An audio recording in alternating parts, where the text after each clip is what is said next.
Lauren Laraya Duluviet and her maid Rita Farron are seized by bandits, with one of them about to mishandle Lauren. This is until a large armored knight named Ark arrives and swiftly kills them with a single swing of his sword. Prior to this incident, Ark wakes up in front of a tree and feels disturbed by his circumstances. After calming himself, he evaluates his condition and his gear, realizing that he is within the body of his game character Ark. Remembering that he fell asleep after playing the game, Ark tests his Wyvern Slash move and is astonished by its remarkable power, leading him to conclude that he is super strong. Ark casts a gate spell to teleport to a different location, but ends up teleporting off a nearby cliff. Ark opts to use a different spell called Dimension Move. Safely landing by a river stream, Ark removes his helmet to drink from it, only to discover his head is that of a skeleton. Ark realizes that if he enters a town without his helmet, he would be seen as a monster. Therefore, he plans to keep a low profile and teleports to a nearby town. And after some exploration, Ark comes across a woman arguing with an investigator regarding his failure to gather the information she commissioned. It turns out the woman is an elf, which surprises Ark, but he soon loses track of her. However, he then discovers the town's mercenary guild and, upon entering, attempts to obtain a license. At first, the male receptionist asserts that it would be pointless for him to acquire one as he seems adequately employed already due to his armor. Thus, Ark creates an excuse, which the receptionist accepts, but informs him that he will need to pass a trial before getting one. The trial requires that Ark return with proof of the subjugation of either a beast, monster, or bandit. Without delay, Ark exits the guild. Afterward, Ark takes down a few boars and then an orc. Carrying the evidence of his victories, Ark notices a band of robbers encircling a carriage that has slain the guards and is threatening a noblewoman and her maid. Recognizing the sharp contrast between this scenario, the bandits exploit the noblewoman and her maid. We observe Ark again, eliminating the bandits, and this time finishing off the remaining ones with his Wyvern Slash technique. Once the bandits are handled, Ark inquires about the two ladies' names, and when Rita questions if Ark is of noble lineage, promptly, Ark fabricates a story about being a cursed knight on a quest to find a cure for his affliction, but keeps that detail to himself for the time being.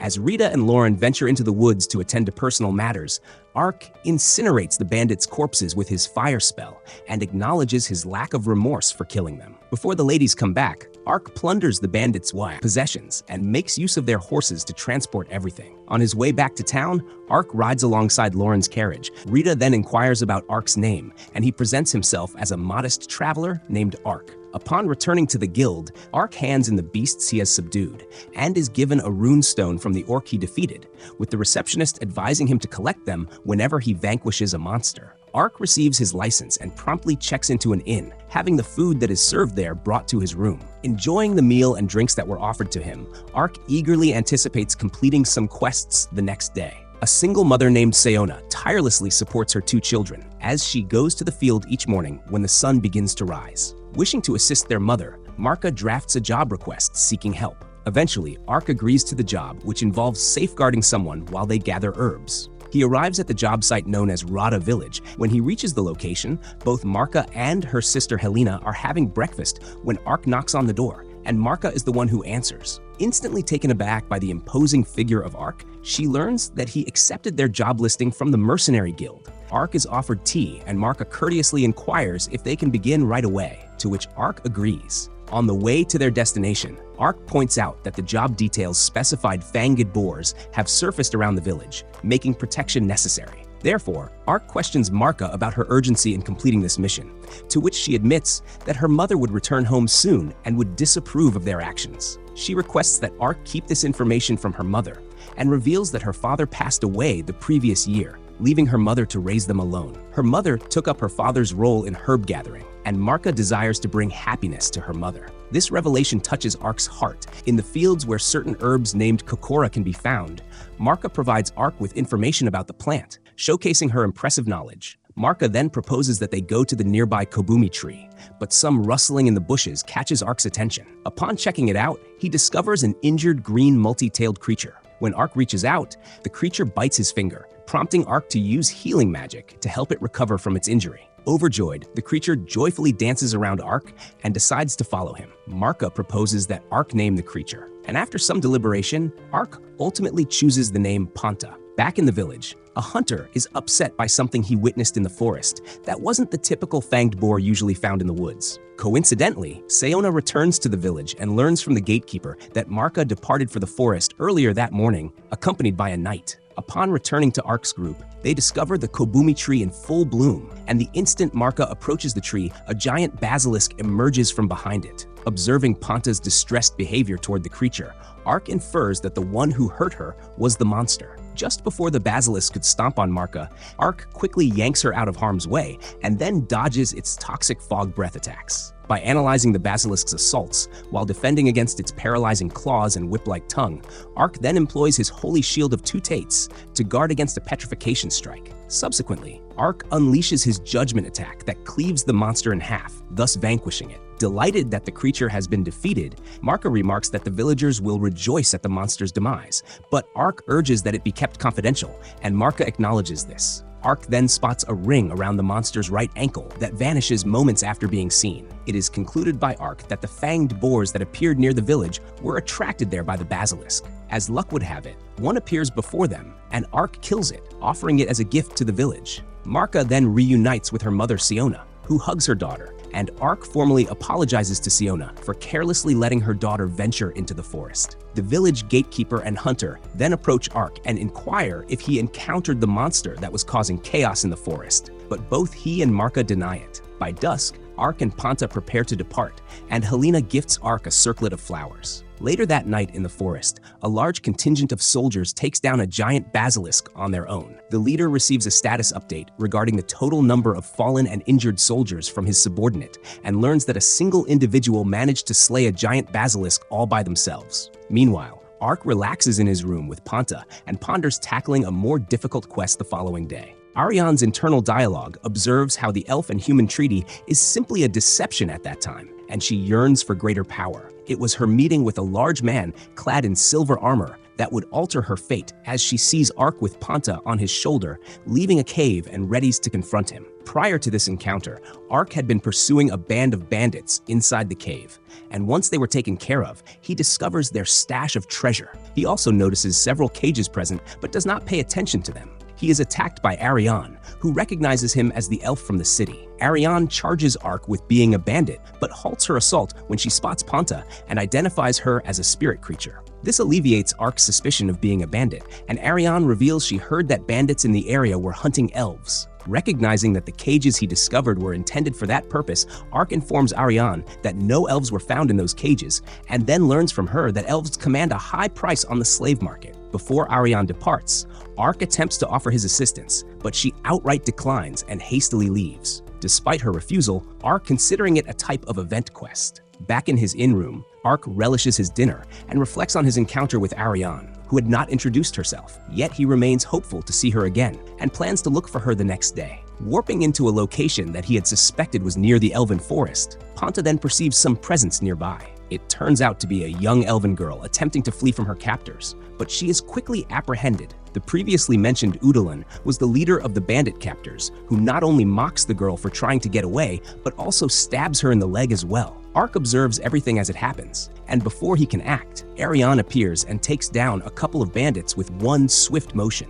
One of the bandits identifies Ariane as a dark elf, a rare variety of elf that would bring a significant price, to which Udalan claims he has no interest in her, and that the bandits can do whatever they wish with her. A large group of bandits then encircles Ariane, but she swiftly overcomes them, and one of the remaining bandits recognizes Ariane as an elven warrior. After Ariane defeats nearly all of the remaining bandits, she finds herself in a tight spot when Udalan takes one of the elven girls hostage. Seeing a chance to assist, Ark sneaks up behind Udalan and uses his armor lariat attack against him, knocking him out. The remaining bandits are then handled by Ariane. The elven captives are saved, and Ariane notices that the captives were wearing mana-eating collars. Unaware of what such a collar is or does, Ariane explains that it inhibits their ability to utilize their spirit magic. Ark casts Uncurse on one of the elven girls and then Heal to mend the wounds on the girl. This action leaves Ariane astonished at how he was able to achieve such a feat, and Ariane summons her spirit creature, a whispering fowl, to convey a message about the rescued elves.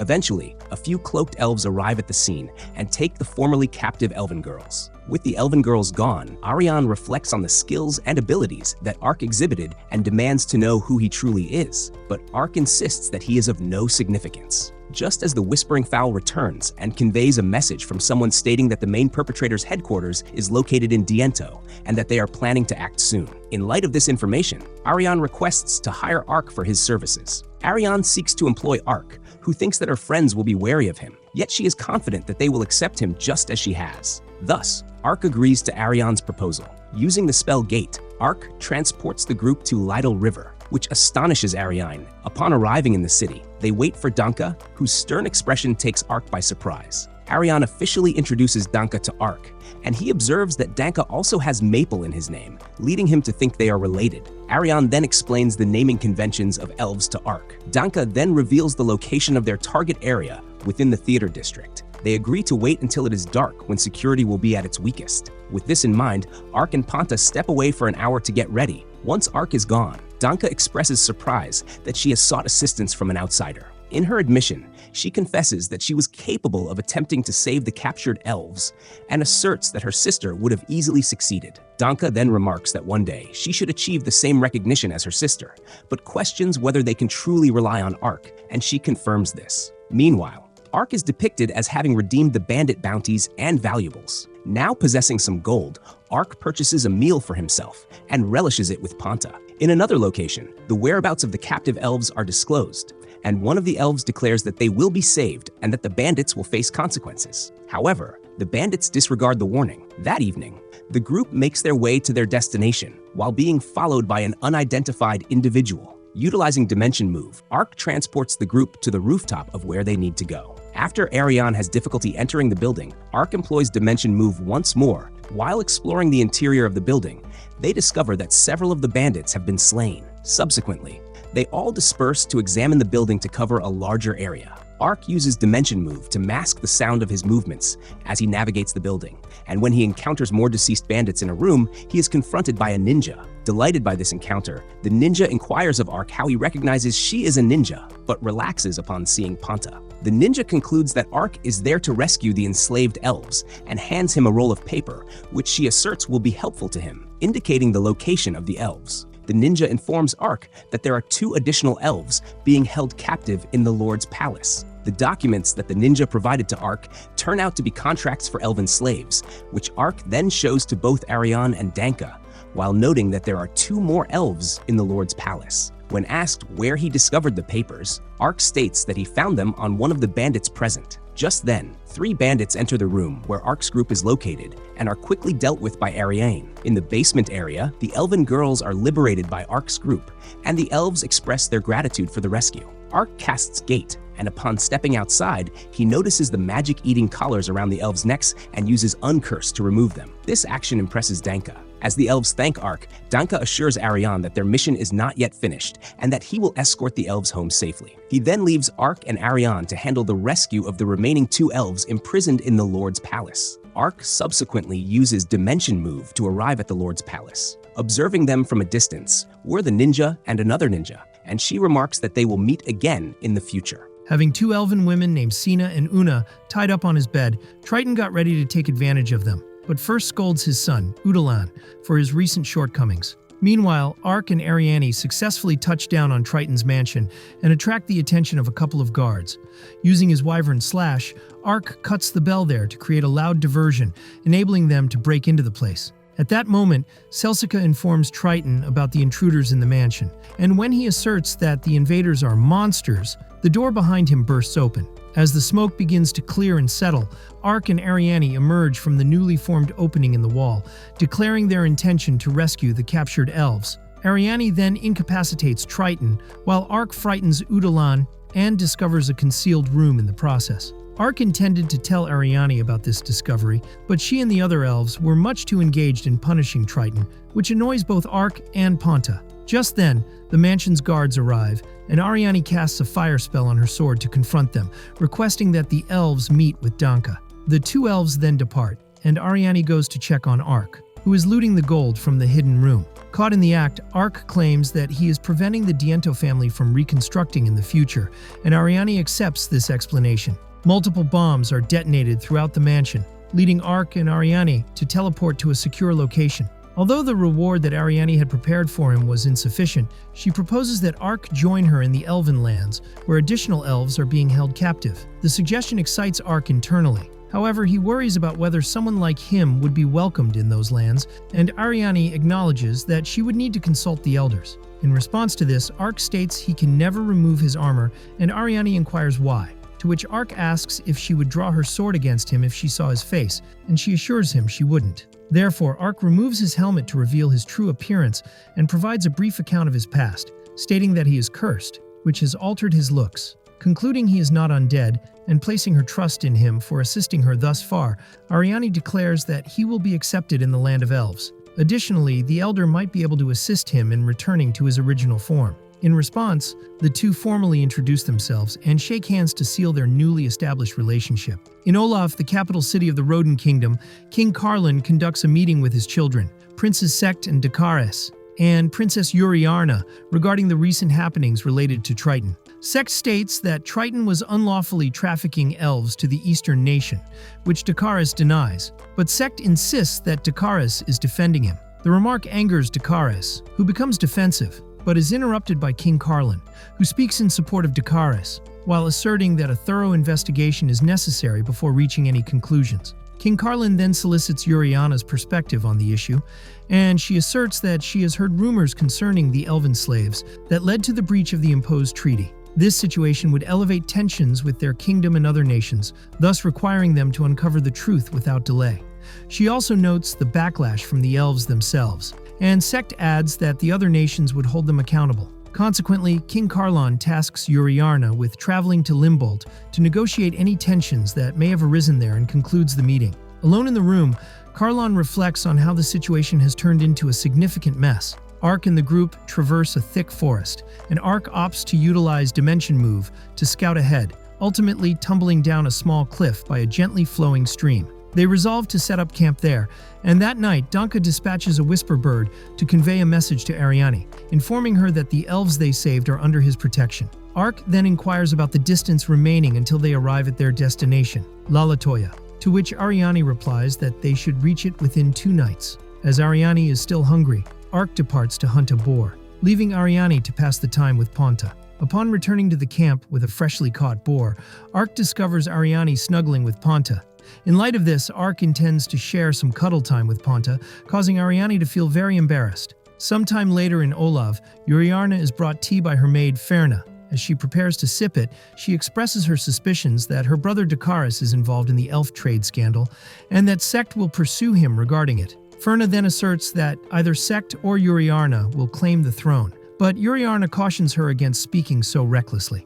According to Uriarna, the priority should be the negotiations with the elves in Limbold, and nothing beyond that. Ferna acknowledges this, and states that she will get to see her sister Seriarna again, which brings Uriarna joy. Meanwhile, Ark and Ariane reach their destination, Lalatoya. Ariane asks to be allowed entry, and to have a meeting with the elder. The village gate opens, and Ariane requests that Ark wait for her outside until her return. Ark stays outside the gate until evening, until he is finally permitted inside, and follows Ariane to the elder's residence, where he appreciates the village's scenery. At the elder's home, Ark and Ariane are greeted by the elder and his spouse, Dilantag Lalatoya, and Glennis Alna Lalatoya, who are both Ariane's parents. Dillian expresses his gratitude to Ark for all he has done for the elven village, but he does admonish Ariane for her assault on Triton's manor. Ark then contributes to the conversation, and, within their home, fully explains the situation to Dillian. Grasping the issue at hand, Dillian states that he will notify the other elders in Maple to alert them about the trafficking contract that was discovered. After detailing the situation, Glennis comes in with dinner, but Ark is apprehensive about eating due to his condition. However, it is revealed that Glennis and Dillian are already aware of Ark's condition, and he is permitted to eat the food without concern. The next morning, Ark awakens and discovers from Glennis that Ariane and Dillian have already departed. Glennis then provides Ark with a tour of the village and shares some of the village's history with him. 2 young girls approach Ark to thank him for saving them from the slavers. Apologizing to Glennis for his distraction, she tells Ark that it is fine and requests to spar with him. Meanwhile, Ariane and Dylan listen to the elders' discussion regarding how to handle the humans who have violated the 400-year treaty concerning the enslavement of elves. The conclusion of the debate is reached by Elder Brian Bond Evangeline Maple, who proposes they observe the Rodent Kingdom's reaction to the assault on the Lord's Manor. Back with Ark, he spars with Glennis, who swiftly overpowers him with her sword skills during their sparring session. As Ariane and Dylan exit the elders' gathering, Ariane formally apologizes to her father regarding the outcome of the meeting. Nevertheless, Dylan reassures her that the conclusion could have been more favorable, but also worse. However, Dylan expresses regret about not having the chance to meet Even while they were there and informs Ariane that Even is to be married next year. This news disturbs Ariane, as her sister's temperament is similar to that of a battle maniac. Suddenly, Even appears and tackles Ariane to the ground in a hug. Despite witnessing his daughter's clear distress caused by her sister's antics, Dylan leaves them, and they soon discuss Ariane's recent achievement and Even's forthcoming marriage. Back to Ark once more, he completes his spar training with Glennis, and later relishes a calming bath with Ponta. Eventually, Ariane returns home and prepares to take a bath, only to discover Ark already inside, prompting her to act cautiously. Subsequently, before their meal, Dylan updates Ark on the current situation as determined by the elders. He also enlists Ark to track down the names listed on the contract while freeing any elves he comes across. Acknowledging that the compensation for the job would be insufficient, Dylan negotiates with Ark and offers him information on how to lift his curse as a substitute for his payment. Dylan then alerts Ark to a magical spring located near Lord Crown that can erase curses. However, it is also a domain inhabited by the Dragon Lord, and compounding the danger are the spirit animals residing in the vicinity. Due to the dangers it presents to a human, an elf must serve as a mediator to gain access there. Ark agrees to this compensation, but internally observes how his curse was a role-playing matter. Ariane then asserts her intention to accompany Ark on his quest, and Ark agrees to the mission. In bed, Ark reflects on whether his skeletal avatar is a curse or not. Nevertheless, if his condition were indeed a curse, he could eliminate it using one of his spells. Yet, spells like those harm the undead and could potentially hurt him. Ark casts Uncurse on himself to evaluate this hypothesis, and to his surprise, it succeeds without causing any damage.